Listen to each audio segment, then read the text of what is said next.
आकाशवाणी भोपाल से प्रस्तुत है भोपाल जिले की चिट्ठी। आलेख ताहिर खान, वाचन स्वर दीपा सिंह। प्रदेश में मानसून पूरी तरह सक्रिय हो गया है। भोपाल जिले में कल झमाझम बारिश हुई। इसके साथ ही मौसम खुशनुमा होने से शहरवासी खुश नजर आए। आपको बता दें कि इस बार मानसून ने 24 जून को प्रदेश में प्रवेश किया था। इसके बाद करीब 9 दिन में पूरे मध्य प्रदेश में मानसून फैल गया। हालांकि इसकी एंट्री सामान्य समय से करीब 9 दिन देरी से हुई है। देरी की वजह से किसान समय पर फसल की बुआई नहीं कर पाए। हालांकि अब निरंतर बारिश होने के चलते किसान फसल की बुआई में लग गए हैं। मानसून की दस्तक के साथ ही नगर निगम एक बार फिर जर्जर भवनों को लेकर सक्रिय हो गया है। हर साल की तरह इस बार भी भवन मालिकों और सरकारी विभागों को नोटिस जारी कर दिए गए हैं। नगर निगम के सर्वे के मुताबिक भोपाल में 3,435 भवन जर्जर हैं। इनमें 2,464 सरकारी और 971 निजी भवन शामिल हैं। सबसे ज्यादा चिंता की बात यह है कि 740 सरकारी और 17 निजी भवन अति जर्जर श्रेणी में हैं। पश्चिम मध्य रेलवे ने यात्रियों की सुरक्षा, सुविधा और बढ़ती यात्रा मांग को देखते हुए कई महत्वपूर्ण फैसले किए हैं।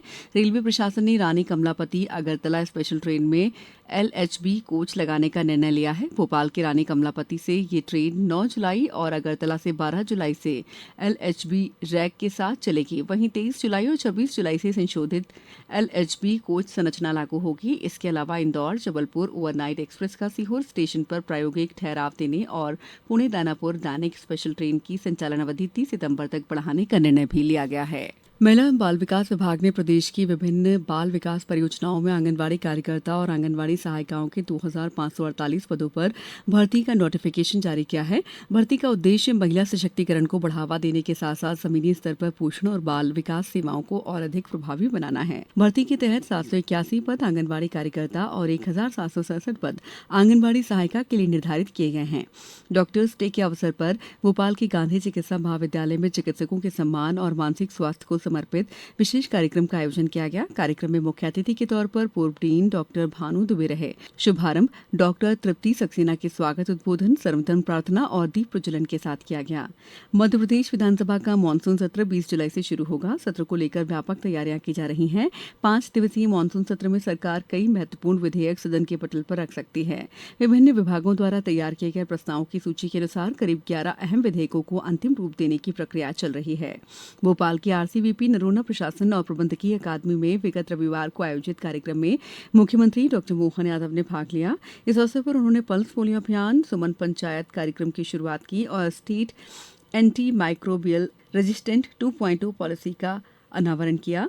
राष्ट्रीय पल्स पोलियो अभियान के तहत बीते रविवार को भोपाल में 5 साल तक की उम्र के बच्चों को पोलियो की दवा पिलाई गई। भोपाल जिले में करीब 3.32 लाख बच्चों को पोलियो रोधी खुराक देने का लक्ष्य रखा गया था। भोपाल के रविंद्र भवन में बीते दिनों अंतर्राष्ट्रीय MSME दिवस 2026 के अवसर पर आयोजित समिट में मुख्यमंत्री डॉक्टर मोहन यादव ने प्रदेश के उद्योग, निवेश और युवाओं को लेकर कई महत्वपूर्ण घोषणाएं की। उन्होंने ऐलान किया कि वर्ष 2027 को मध्य प्रदेश में युवा वर्ष के रूप में मनाया जाएगा। साथ ही जनवरी 2027 में भोपाल में ग्लोबल इन्वेस्टर समिट आयोजित की जाएगी। भोपाल में मुहर्रम पर्व अकीदत के साथ मनाया गया। इस अवसर पर निकले मातमी जुलूसों में जहां करबला की शहादत को याद किया गया, फतेहगढ़ इमामे गेट, हमीदिया रोड, करोंद और पुराने शहर के अन्य इलाकों से सुबह से ही ताजिए निकले। अलम बुराक और धार्मिक परचमों के साथ जुलूस निकाले गए। जिला प्रशासन द्वारा भोपाल शहर के विभिन्न इलाकों में कोचिंग संस्थानों की फायर सेफ्टी व्यवस्था की व्यापक जांच की जा रही है। संचालित कोचिंग संस्थानों का निरीक्षण कर कमियां मिलने पर कोचिंग संस्थान को सील करने की भी कार्रवाई जारी है। भोपाल में अवैध कॉलोनियों के खिलाफ प्रशासन ने शहर और आसपास के क्षेत्रों में बिना अनुमति विकसित की जा रही 6 कॉलोनियों पर एक साथ बुलडोजर कार्रवाई की है। करीब 82 करोड़ रुपए मूल्य की जमीन पर किए गए अवैध विकास कार्यों को हटाते हुए प्रशासन ने सड़कें, गेट और बाउंड्री वॉल ध्वस्त कर दी। जिले की चिट्ठी समाप्त हुई।